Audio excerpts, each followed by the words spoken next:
David Reeves had spent 4 months collecting it.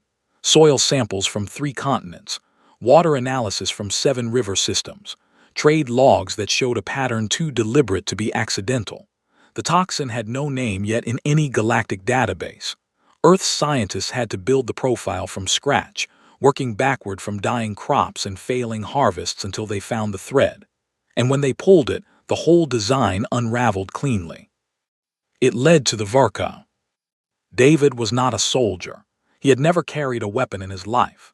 He was a trade negotiator who had spent 20 years sitting across tables from people who did not want to give him anything, and he had learned that patience was sharper than any blade. He wore the same dark suit he wore to every formal session. He carried 2 data slates and a small silver case with the physical evidence samples inside. The council chamber on Verka Prime was built to impress. That was the point of it. The ceiling was 100 meters above the floor, carved from a single piece of pale volcanic rock. 12 elevated galleries curved around the central floor in a semicircle, each one belonging to a different species. The lighting came from strips of cold blue crystal embedded in the walls. Everything about it said that the people on the floor were small and the people in the galleries were large. David walked to the podium and placed his data slates on the surface. He did not look up at the galleries yet. He took a breath, then he began. He laid it out without emotion. The timeline of crop failures starting 18 months ago. The chemical signature found in irrigation water across 3 separate agricultural zones on 2 continents. The match to a compound that appeared in only one place in any galactic trade record, a Verka industrial catalog from 11 years ago, listed as a soil treatment agent and later discontinued. The shipping records showing Verka Flugu vessels passing through Earth's outer trade corridor every 40 days for the past 2 years. The statistical impossibility of all of this being coincidence. He spoke for 22 minutes. He did not raise his voice once. When he finished, he looked up. Arith was leaning back in his seat. Arith was the Verka Council speaker, tall and gruscunned, with the elongated jaw that marked his family line as old nobility. He was wearing ceremonial robes that cost more than most humans earned in a year, and he was looking at David the way someone looks at a small animal that has wandered into a room it does not belong in. Ambassador Reeves, Arith said, his voice carried through the chamber without effort. Earth has presented data before. Earth has presented complaints before. The Council has reviewed many such submissions from developing worlds. He paused to let that word settle, developing. The Council will place this matter in the standard review queue. We expect processing to take 8 to 12 standard months. You are welcome to submit any additional supporting materials to the Trade Secretariat before then. A low sound moved through several of the galleries. It was not quite laughter. It was something more relaxed than that. David looked at Arith for 3 seconds without speaking. Then he said, "Understood." He picked up his data slates. He closed the silver case. He walked across the chamber floor toward the exit. His footsteps were the only sound. He did not look back. In the corridor outside, 2 members of his small delegation fell into step beside him. One of them, a younger man named Puck, who handled communications logistics, looked at David's face and said nothing. He had worked with David long enough to know the difference between the calm of someone who had accepted defeat and the calm of someone who had already moved past the point where talking was the plan. The shuttle back to the human diplomatic vessel took 14 minutes. David sat with his hands folded in his lap and said nothing during the ride. When he stepped onto the ship, he went directly to the communications room. He sat down at the terminal. He opened a channel on a frequency that was not listed in any of Earth's official diplomatic logs. It used a rotating encryption pattern that changed every 90 seconds. He typed 11 words. They refused. No delay, no process. Begin Protocol 7. He sent it. He sat back in the chair and looked at the ceiling for a moment. Then he stood, straightened his jacket, and went to find something to eat. There was nothing more for him to do tonight. Other people would be very busy now, but not him. His part, for the moment, was finished. The message traveled at standard relay speed toward Earth. In the council chamber, Arith was already speaking to the next item on the agenda. The human complaint had taken up less than 30 minutes of the session. It would not come up again in official minutes for at least 8 months, by the standard review timeline. Arith considered the matter closed. He was wrong about that. He was wrong in a way that would take him some weeks to fully understand.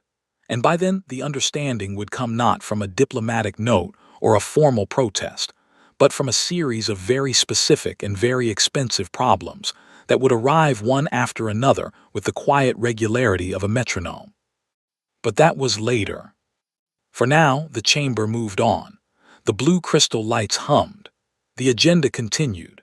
And somewhere between Earth and Varka Prime, 11 words moved through the dark at the speed of light, carrying with them the beginning of something the Galactic Council had never quite encountered before. Not a war. Something more patient than that. The first sign was the silence. Not the silence of empty space, which was normal and expected. This was the silence of things that should have been making noise and were not. 17 Varka cargo vessels operated a regular circuit through the outer asteroid corridor, carrying processed ore, chemical compounds, and sealed containers whose manifests listed them as agricultural equipment. They checked in at relay stations every 48 hours. Standard procedure. Had been for years. On the 19th day after David Reeves walked out of the council chamber, 3 of those ships missed their check-in window. The Varka Logistics Office filed a routine delay report. Space was large. Delays happened. On the 21st day, 5 more ships went quiet. On the 23rd day, the total reached 11. No distress signals. No wreckage detected by any passing vessel. No explosion signatures in the corridor's background radiation readings. The ships were simply gone from contact, as if someone had reached out and turned them off one by one, working down a list. Admiral Druth, the Varka fleet commander responsible for the outer corridor, was not a patient man.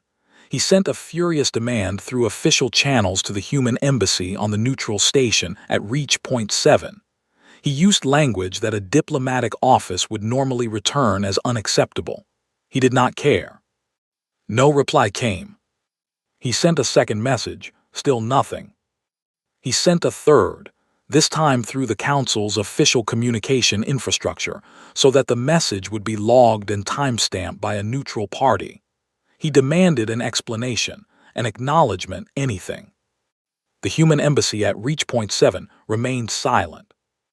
Meanwhile, on the 25th day, a Varka fuel processing station in the outer belt sent a distress call. The crew reported that they had lost control of all their systems. Not a malfunction. The systems were working perfectly. They simply no longer responded to Varka command inputs. Something else had the controls. The crew was unharmed. Life support was stable. The lights were on. But the doors would not open, and the communication array would only transmit on a single frequency that connected to nothing they recognized. A rescue vessel reached the station on the 27th day. They found the crew sitting in the break room, confused but physically fine. The station had been emptied of everything that was not bolted down and some things that were.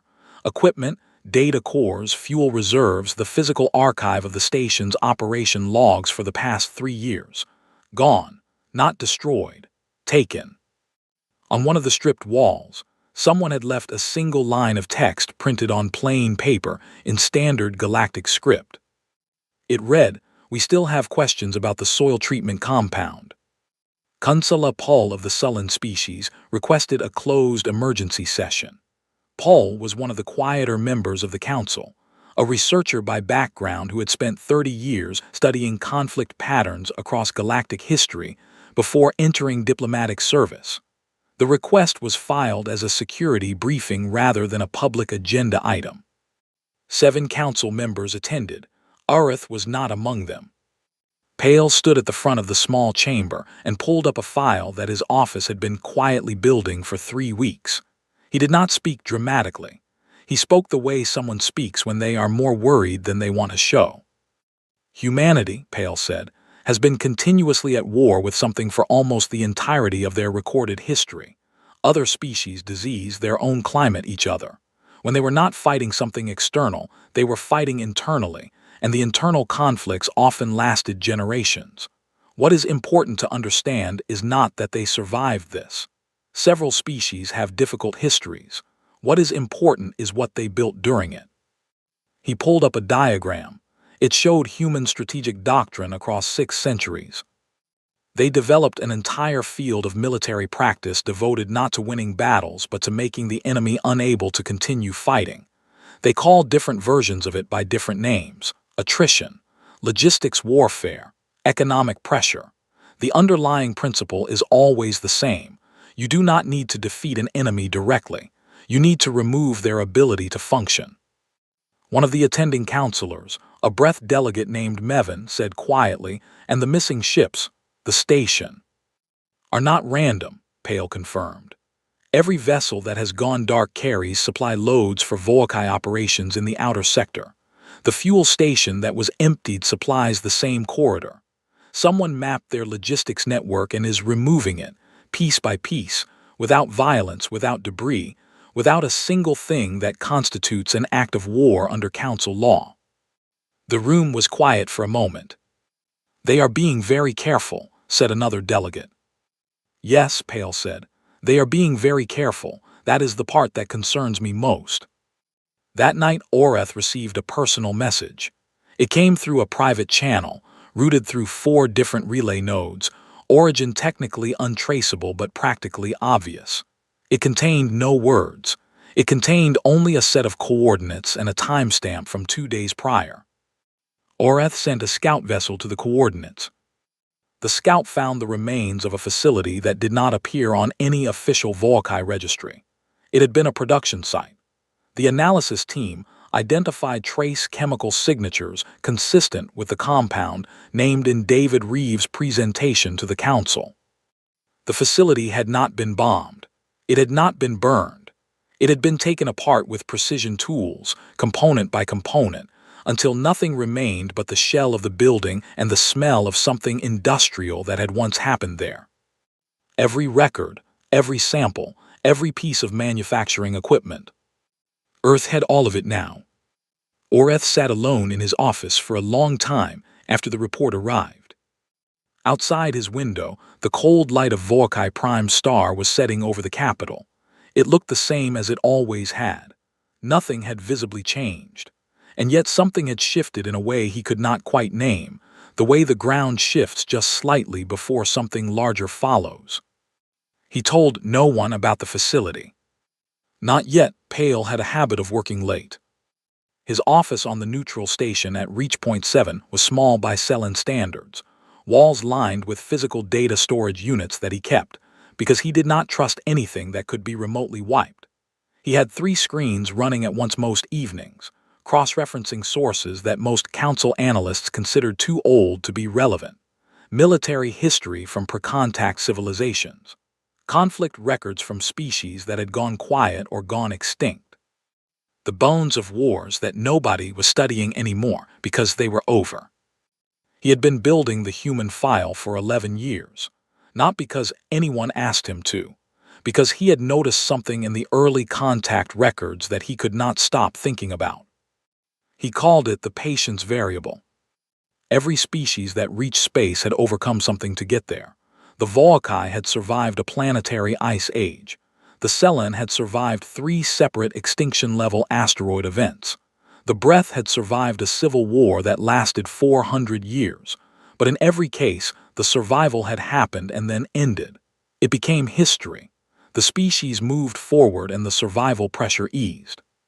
With humans, it had not eased. Their planet was still trying to kill them when they built their first orbital platforms.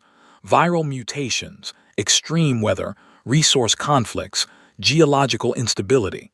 They had not solved their environment before reaching space. They had simply decided not to wait. They left with the problems still running and kept building anyway. The file Pale assembled had taken years to cross-reference properly, because humans did not have one military tradition. They had dozens, developed independently across different civilizations on a single planet, and many of them had evolved specifically to compensate for disadvantage. Small forces against large ones. limited resources against well-supplied enemies, populations under occupation fighting back without open armies. They had names for all of it, and they had been refining the techniques for centuries before they ever met another species. The report Pale prepared for the closed council session ran to 240 pages. He summarized it in 6 minutes. The delegates in the room had the expressions of people who had been handed information they would have preferred not to have. Mevin spoke first. He was one of the more pragmatic members, a breath counselor who had spent 40 years in trade negotiations and had a talent for recognizing when a situation had changed in ways that the official record had not caught up to yet.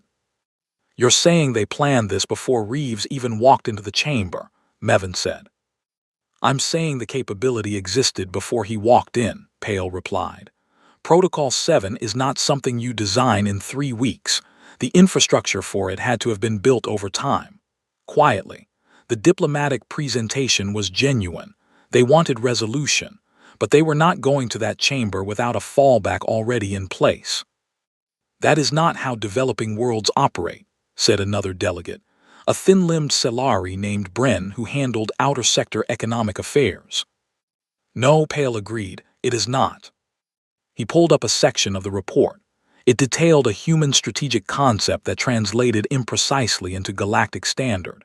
The closest equivalent was a phrase meaning approximately, "remove the pillars before the roof falls." The idea was to target the systems that an adversary depended on rather than the adversary directly. Supply lines, communication infrastructure, financial networks, the things that made everything else work. Destroy those, and the adversary's visible strength became irrelevant because it could not be sustained. "They are not trying to defeat the Volkai," Pale said. "They are trying to make the Volkai unable to operate in the outer sector. There is a difference. One requires a war. The other requires only patience and good intelligence." Bren said, "How good is their intelligence?" Pale hesitated. That hesitation said more than his answer did. "The facility Orath has not publicly reported," Pale said carefully, "was not in any council database. It was not in any document that Earth should have had access to through official channels. They found it anyway. They cataloged it, dismantled it, and took the evidence. Which means either they have sources inside Volkai operations that we are not aware of, or their independent intelligence work is considerably more developed than the Council has assumed." Mevin leaned back slowly in his seat. 3 days after that session, he received a visitor. He was at his private residence on the Breath Colony world of Sen, a quiet place with wide gardens and an evening sky that turned deep violet at sunset. He was sitting on the outer terrace when his house system announced a guest had arrived at the gate. No appointment, no prior contact. The identification registered as a human diplomatic credentials holder. David Reeves walked across the garden at a comfortable pace, as if he had been there before. He was wearing the same dark suit. He sat down in the chair across from Mevin without being invited to, placed a data slate on the table between them, and folded his hands. "I am not here officially," David said. Mevin looked at him. "I assumed." "The Council will hold a formal session on Earth's complaint. It will happen within the next 10 days. You will be the first delegate to request it." David's voice was even, as if he were reading a weather forecast. "You will cite procedural grounds, new material evidence requiring urgent review." Mevin said nothing. "Or," David continued, "I can add your name to the list I currently have in my right jacket pocket." He did not reach into the pocket. He did not need to. "I am told the outer sector operations associated with your trade portfolio depend heavily on Volkai-managed transit infrastructure. That infrastructure is currently experiencing some difficulties." The violet sky deepened overhead. Mevin looked at the data slate on the table. He did not pick it up. "I will need 2 days," he said. "You have 1, David said. He stood, picked up the data slate and walked back across the garden. Mevin watched him go. The emergency session was filed before midnight. The chamber filled differently this time. There was no casual conversation between delegates before the session opened. No small groups gathered in the upper corridors exchanging pleasantries. People arrived, took their seats, and sat quietly. Even the administrative staff moved with a kind of careful stillness, as if the room itself had a different pressure than usual. 4 more Volkai outer sector operations had gone dark overnight. The news had spread through back channels before the official session opened, the way important information always spread when people were too concerned to wait for formal announcements.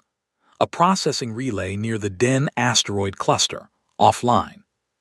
2 communication nodes that the Volkai used for encrypted military traffic, not offline but rerouted, their signals now looping back to their own sources in a pattern that Earth's people had quietly designed to look like a technical fault, until someone looked closely enough to see that it was not. A Volkai financial transfer hub that handled payments for outer sector contracts, its transaction logs copied entirely and distributed to 17 independent news relays across 6 systems before anyone realized the breach had happened. The financial records were the worst part. They showed, in clean numbers, payments from a Volkai industrial subsidiary to a logistics company that existed on paper only, which had been used to fund the purchase and shipping of the compound that had ended up in Earth's water systems. The chain was 4 steps long and each step had a different registered name, but the money moved in a straight line and it ended in a Volkai government account. By the time the emergency session officially opened, 3 smaller council species had already issued brief public statements saying they were reviewing their positions on the matter. The language was diplomatic and careful, but the meaning was clear. They were stepping away from the Volkai before the floor collapsed. Oreth entered the chamber and every set of eyes in the gallery tracked him. He walked to his position with his spine straight and his expression controlled. He had spent 40 years in council politics and he knew how to enter a room under pressure. He sat. He folded his hands. He waited. The session moderator called the session to order and recognized Mevin of the Breath to open proceedings. Mevin stood and delivered a prepared statement calling for immediate formal review of the evidence submitted by Earth's ambassador, citing the new material that had entered public record, and nodding that the standard 8-month review timeline was no longer procedurally appropriate given the scope of the material. He was precise and unhurried. He did not look at Oreth. Oreth stood before Mevin had fully sat down. This session was convened under false urgency, Oreth said. His voice was controlled, but there was an edge underneath it that had not been there before. The materials in circulation are unverified. Their origin is suspect. Earth is conducting a campaign of deliberate disruption against a council member in good standing, and this body should be responding to that disruption rather than rewarding it with a hearing. He looked around the chamber. Fewer faces looked back with the easy agreement he was used to seeing. I move that Earth's diplomatic credentials be suspended pending investigation into hostile actions against Volkai infrastructure. I move further that Earth be formally designated as a disruptive actor under Council resolution. Every screen in the chamber changed at once. It was not a scheduled broadcast. There was no introduction, no network identifier, no moderator announcement. Every display surface in the room simply switched to the same image, the interior of a room that several delegates recognized immediately from intelligence briefings as a Volkai military command installation. One of the classified ones, the type that did not appear on public registry lists, Tier 3 security rating, biometric locks. Located in neutral deep space, specifically to make it difficult to find. A human woman was standing in the middle of it. She was not large or imposing. She had short dark hair and was wearing a plain jacket with no markings. She stood in the center of the room with her hands at her sides and looked at the camera with an expression of complete composure. Behind her, every console in the facility was lit and active. The main tactical display showed all defense grid authorizations. Every single one listed an Earth command code. She said, "My name is Sira.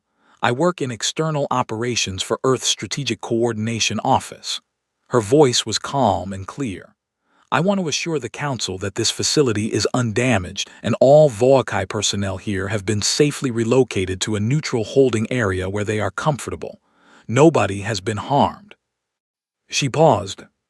I also want to note that I came here alone. Another pause, shorter this time. The Council is welcome to verify the defense grid's status through any independent monitoring system. The facility will remain under Earth authorization until the matter before the Council today is resolved. After that, we will hand it back, along with everything else. She looked at the camera for one more moment. Then she said, "Good luck with your session," and the feed ended. Every screen returned to the Council chamber's standard display. The room was completely silent. Orath was still standing. He had not sat down during the broadcast.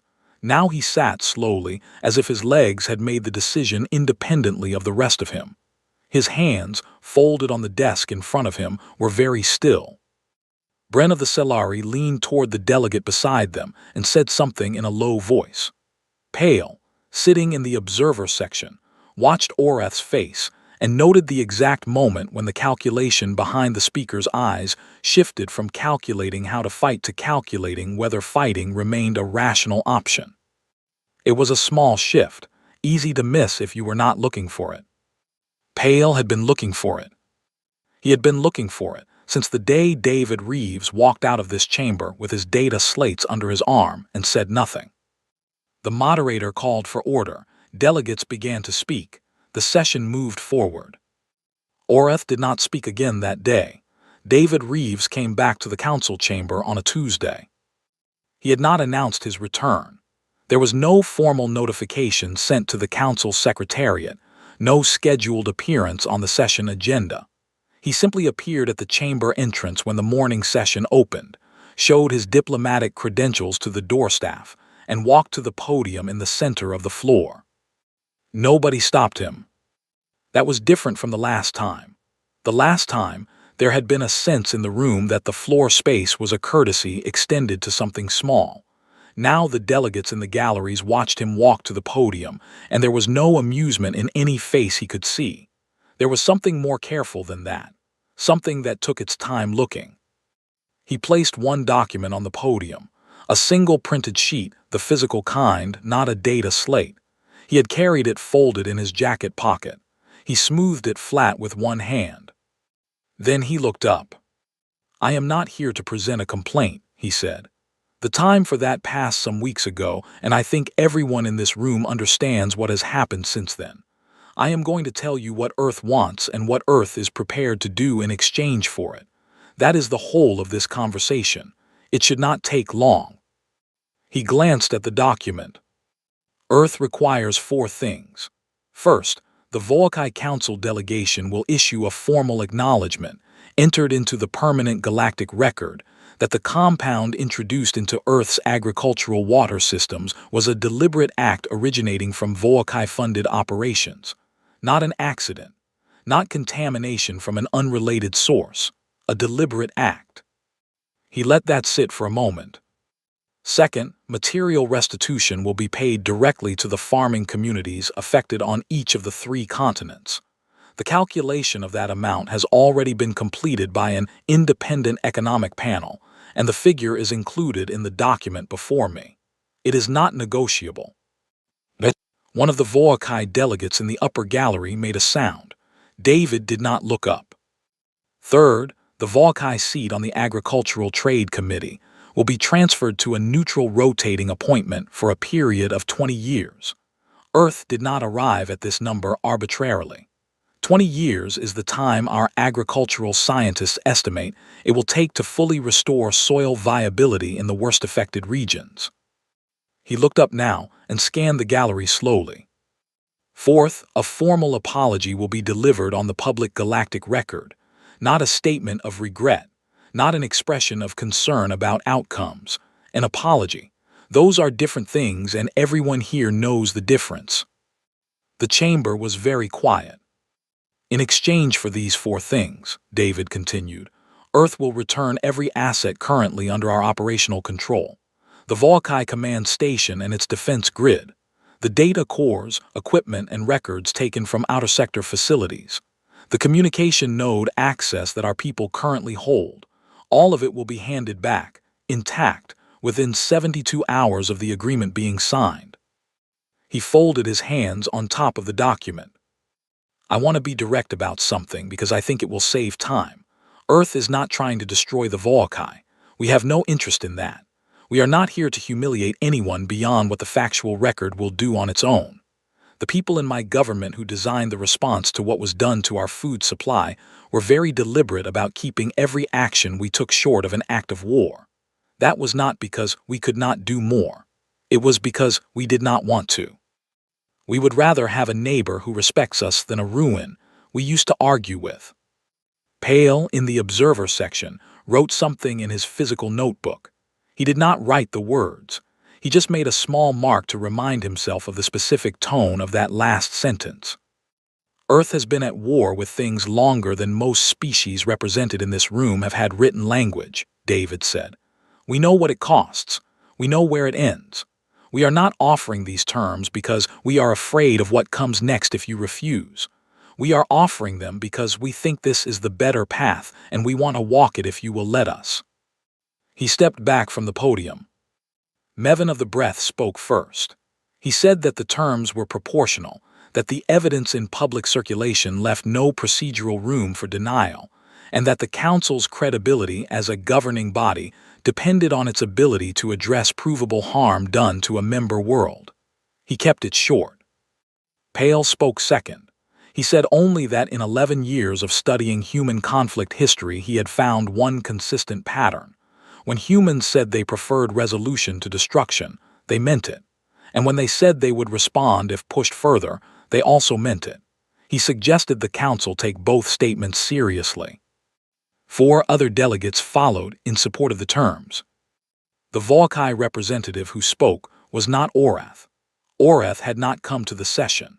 The delegate who stood was a younger official named Kale, who read a prepared statement in a flat voice that acknowledged the Volkai's responsibility for the compound program, expressed the delegation's intent to meet the restitution figure, and confirmed agreement to the committee transfer and the public apology. Kale did not look comfortable delivering it. That was not Earth's problem. The vote was called, the terms passed. David picked up the document. He folded it back along its original crease and put it in his jacket pocket. The moderator noted for the record that the agreement had been ratified, and that the formal apology would be entered into the Galactic public record within 5 business days. David thanked the chamber moderator by name. Then he stood quietly for a moment, looking at nothing in particular. He was thinking about the farms, the specific ones. He had read the reports from each region when the evidence file was being compiled, the names of the towns, the descriptions of fields that had produced food for generations going gray and dying in a season. That was what this had been about from the beginning. Not politics, not power.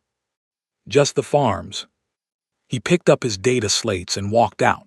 6 months later, a military academy on the Selen homeworld added a new course to its required curriculum. It was called Conflict Without Contact, and it was built around a single case study. The course materials included Pale's full research report, the timeline of events from the dismissed council session to the signed agreement, and an analysis of every operational decision Earth had made during the interval. The Academy's curriculum board had debated the title for 2 weeks before settling on it. One board member had suggested calling it the human method. Another had pointed out that method implied something teachable, and they were not entirely sure it was. They taught it anyway. The Galactic record now carried the full account. The formal Volkai apology had been entered on schedule, read into the record by Councillor Kale in language that was legally precise and emotionally empty, which was expected and fine. The text was there. That was what mattered. Text in the permanent record did not fade or get quietly revised. It stayed. The restitution payments moved through the financial system in 3 transfers over 40 days. Earth's Agricultural Ministry routed the funds directly to regional recovery councils in the affected areas. No government overhead, no processing fees. The money went to the places the money was supposed to go. Some of the regional councils used it to replace irrigation infrastructure. Some used it to bring in soil remediation specialists. One small council in a river valley that had been producing a specific grain variety for 200 years used theirs to fund a seed preservation program, because the original strains had been damaged and they wanted to make sure it never happened again. The farms came back slowly, not all of them in 6 months. Some would take longer, but the process had started and it was funded, and the people doing the work knew it would finish. Sierra had been back on Earth for 4 of those 6 months. She worked out of a small office in a building that did not have a sign on the front. She filed reports, reviewed operational logs, and occasionally consulted on planning sessions for work that was not yet public. She did not give interviews. She had been offered one by a Galactic news relay that had pieced together enough of the story to know who she was and what she had done. She declined without explanation. The journalist who made the offer later described the declination as the most polite and absolute refusal they had ever received. Pale's published paper on human conflict philosophy ran to 60 pages in the academic version and was condensed to 12 pages for the Military Academy edition. The condensed version was the one people actually read. It had been downloaded from the Galactic Academic Network more than 400,000 times in its first month. Several of the downloads came from addresses registered to Volkai government institutions. Pale found that interesting and made a note of it. Orath resigned his position as council speaker 11 weeks after the agreement was signed. The official statement cited health reasons. No one in council political circles believed the health reasons. No one said so publicly, which was a form of respect that Orath had not entirely earned, but that the system extended anyway, because the system preferred clean transitions. His replacement was a younger Volkai official who had spent most of her career in economic development rather than military affairs. She requested a bilateral meeting with Earth's embassy in her first week. The meeting was held. It was described afterward by both sides as productive, which in diplomatic language meant that neither party had said anything they immediately regretted. David Reeves gave one final address to the council before returning to Earth. It was not a long speech. He stood at the same podium where he had stood twice before and looked at the same curved gallery and said what he had come to say. Earth did not arrive in galactic space looking for trouble, he said. We arrived the way we do everything, a little late, not entirely prepared, carrying problems we hadn't finished solving yet. We wanted to trade fairly and be taken seriously and contribute something. That is still what we want. He looked around the gallery. We are not going to be a quiet member who accepts whatever the room decides and thanks everyone for the consideration. We are not built that way. We have been arguing with our circumstances for a very long time and the habit is deep, but we keep our word. When we say we will do something, we do it. When we say we will not do something, we don't. That is the most important thing I can tell you about us. He picked up his data slates. If anyone in this room needs to know what happens when you poison our farms and dismiss the evidence and laugh at the person who brought it to you, the record is there now. You can read it any time. He left. There was no applause when he walked out. That was not the kind of room that applauded. But the chamber did not return to the next agenda item immediately. There was a pause, the kind that happens when a room full of people is processing something, not as a group but individually, each one sitting with a version of the same thought. The thought was roughly this: humans were not the largest species in the galaxy, or the most technologically advanced, or the oldest, or the most numerous. They did not have the fastest ships or the most powerful weapons or the deepest financial networks. What they had was a very specific kind of memory, the kind that was built over thousands of years of surviving things that should have killed them, and a very specific kind of patience, the kind that does not look like patience from the outside because it moves, slowly and quietly, and without announcing itself, toward a fixed point that it decided on a long time ago. The cold blue lights in the chamber hummed. The agenda moved on. And somewhere on Earth, in a river valley that had been quiet for 2 years, A farmer walked out into a field that was green again for the first time since the damage began, put his hand in the soil, and felt that it was good. That was the whole point. It had always been the whole point.